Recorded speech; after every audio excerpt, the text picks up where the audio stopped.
All right, now we've got good old rational emotive behavior therapy in groups, chapter 14. Good old friend Albert Ellis. We're going to talk specifically about this with groups, but you remember Albert Ellis? He's the funny older gentleman that really acts as if he doesn't care at all. And the guy who asked everyone out, 99 people on the date. Oh, there he is. It's even in here. 100 different women and out on a date until someone finally said yes. And so he is a really interesting person, and he has passed. You guys always know I'm talking about that. He's the father of REBT, the grandfather of CBT, and I already said that he's very well known for his abrasive, humorous, flamboyant style. Um, Alrighty, let's get started. Um, the premise of RBT is to bring about lasting emotional and behavioral change. Must change our thinking, right? Just like CBT. Very, very similar to that. The assumptions of REBT are some of the assumptions of REBT are that we are born with the potential for rational and irrational thinking. So when something bad happens or something unfortunate occurs, we tend to create these irrational beliefs, and they are usually formed in absolute dogmatic thinking. So it is absolutely this way, and we disturb ourselves through this continued self talk that backs up that irrational belief, and that's also a right brain occurrence. And they cause us emotional problems because we believe them to be true. Um, when we hope to change, we want to acknowledge that we're responsible for our own thoughts, emotions, and actions. And then we look at that and see how we can disturb that process. Right? A lot of times when I try to click this, it won't click, as you guys are getting to know. I'm sure you're tired of listening to me do that. I already said that, but we are responsible for our own thoughts, emotions, and actions. We have the power to change them. We have the capacity to change them. And our painful feelings, they come from the belief system that originated in childhood. Again, I just talked about this with, you learned about this in CBT and even transactional analysis. So we're talking about how those belief systems come into play. And the way that those beliefs come into play that hurt us is the role that absolute, I should do this, I ought to do this, I absolutely must do this. Those are the things that keep us irrational. And they play a large part into anxiety, depression, etc., because of the belief system that we have. Ellis stresses that we invent must on our own. He contends that most of our dysfunctional beliefs can be reduced to three forms of what he calls masturbation, which is so funny to me. I want to make sure he doesn't say this later. Oh, again, guys, I'm so sorry for these PowerPoints. I'm going to do a better job in the summer when I get my act together. I wanted to talk about that because I think it's really interesting what he says. There's three forms of masturbation. I absolutely must do well and be approved. I must win approval. That's people pleaser, right? Or I'm inadequate, right? You must at all times treat me a certain way. If you don't, you are no damn good and a rotten person. Other condition, right? That's that. If you went back to transactional analysis, I'm okay, you're okay. That was like I'm okay, you're not okay. Was two, right? Like I'm good, and you should treat me this way. And if you don't, screw you. And the third one, conditions under which I live absolutely must be comfortable so that I can get what I want without too much effort. If it's not, it's awful. I can't stand it, and life is no good. So you just see that people do fall into those categories a lot of times, and helping them to see the faulty beliefs there in the ABC with the ABC method.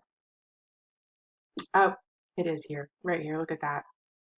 I must have love and approval. I must be important. I must perform competently. These are examples of irrational beliefs. If I don't get what I want, it's terrible and I can't stand it. So when you believe that, it's really life is hard, right? It's really tough. And so helping people to change that can be powerful. And the way you do that is right here. ABC theory. Super easy, super fun to learn. It's going to be on the NCE, CPCE, and you'll use it for the rest of your career because it is easy, makes sense, and people understand it.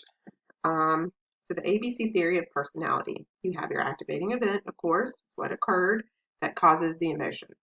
You got your belief about that. Okay? You got the consequence of your belief and your emotion. Your emotion and behavioral consequence. Can't can't even. And then you learn to dispute. And when you dispute the belief, you have a new effect, right? New philosophies develop, and you have essentially a new feeling. Let's go back to that just to make sure we've got it. Let's go through. I want to make sure that you really do understand how this works. So we have an emotional reaction, right, which is a C, after some activating event, which is an A. It's not the event itself that causes the emotional state in C.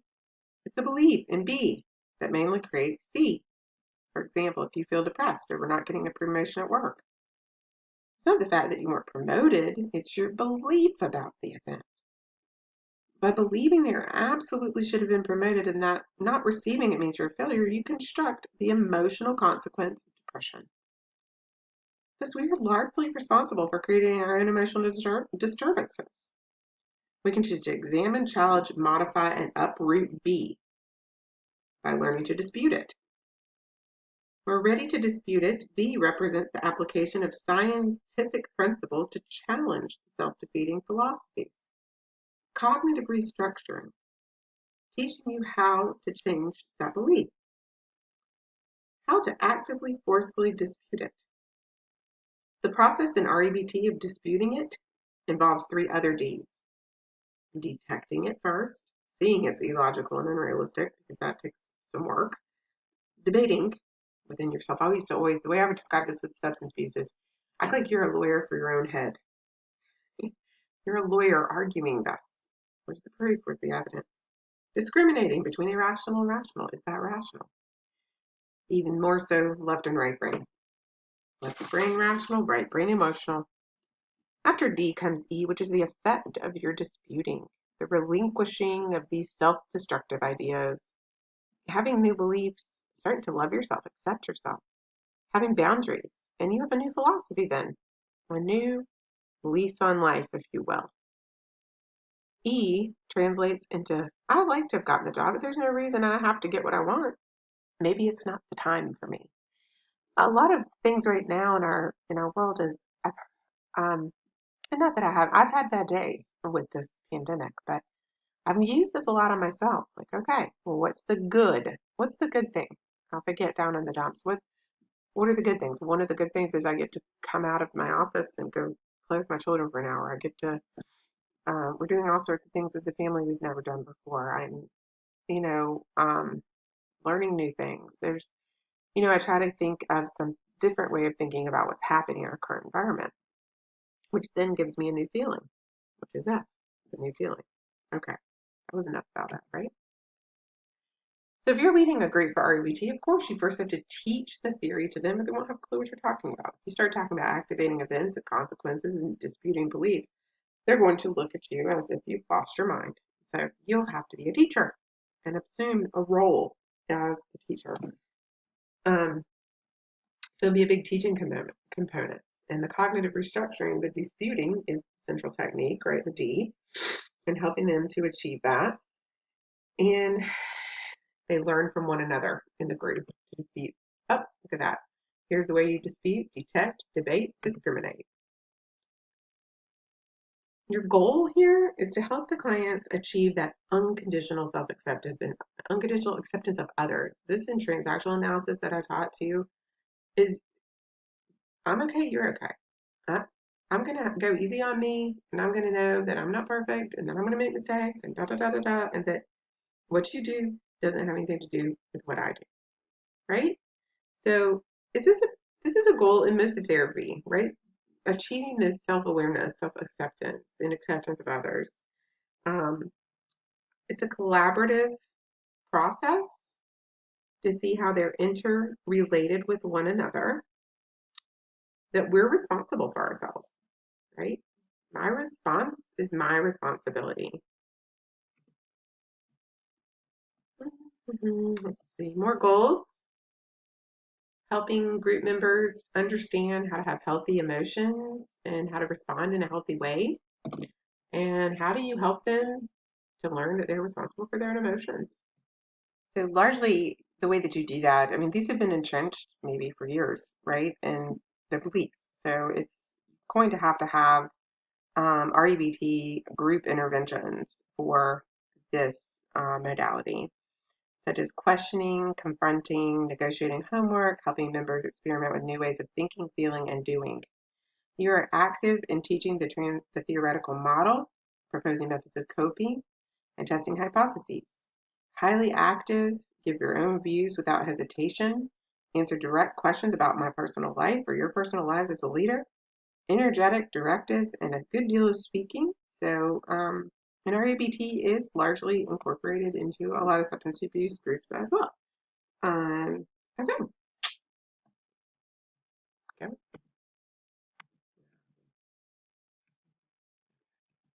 I think I've already said all that. Yep, educator, etc.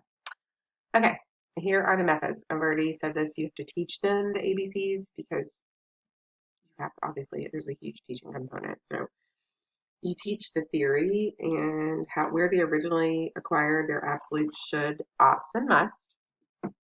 So they have the power to surrender these dysfunctional beliefs. You active disputation of faulty beliefs. So you help them how to check and look at their rigid belief system and how to start to dispute it. And what are the 3 Ds? Teaching coping self-statements, replacing those negative destructive statements with more rational coping statements. Instead of I must perform well, I absolutely need this. I can still accept myself in spite of my imperfections. I don't have to be perfect. So you're changing those faulty beliefs, which is what I do in EMDR too. So you change the belief from I'm not good enough to I am good enough, that I don't have to be perfect. And the more that you have those new statements in your brain and you're saying those things to yourself, you're gonna in effect change your emotions and your behavior. And we have this very psychoed component, huge psychoed component. Big education piece. We're using psychoeducation, we're teaching this and giving resources and homework, cognitive homework. You have them apply that ABC model, much like in the thought record and CBT that you've learned. Homework. There's homework, and then that modeling that comes forward when they come back. Group come back for group, and they have their homework. Emotive methods, and so what are emotive methods in REBT group?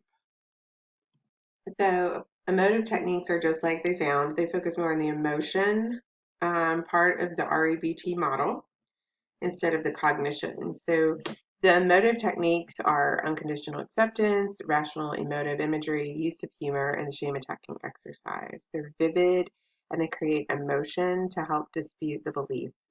Unconditional acceptance is where the members feel personally accepted, even though the group leader will confront their beliefs and behaviors. The use of the technique of rational emotive imagery is where the group members are asked to think about like the very worst thing that could happen to them and where they experience those feelings. They're shown how to train themselves to develop healthy emotions in place of disruptive ones.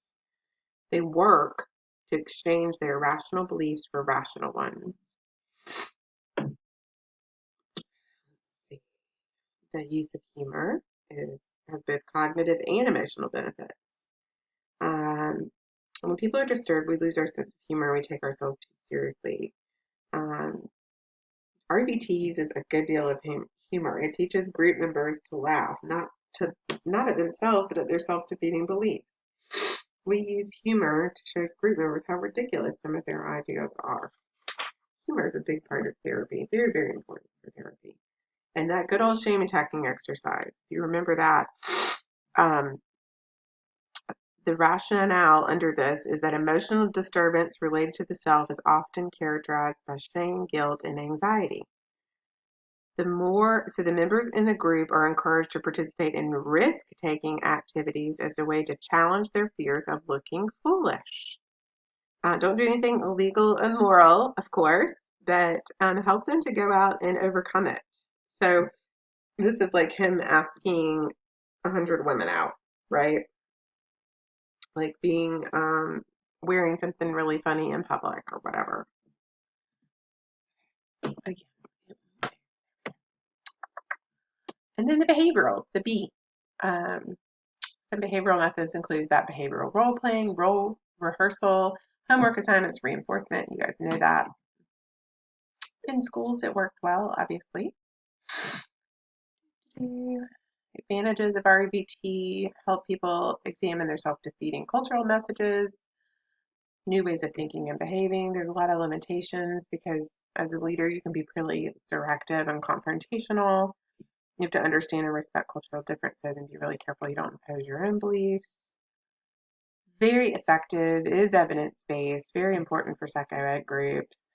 You gotta be careful you're not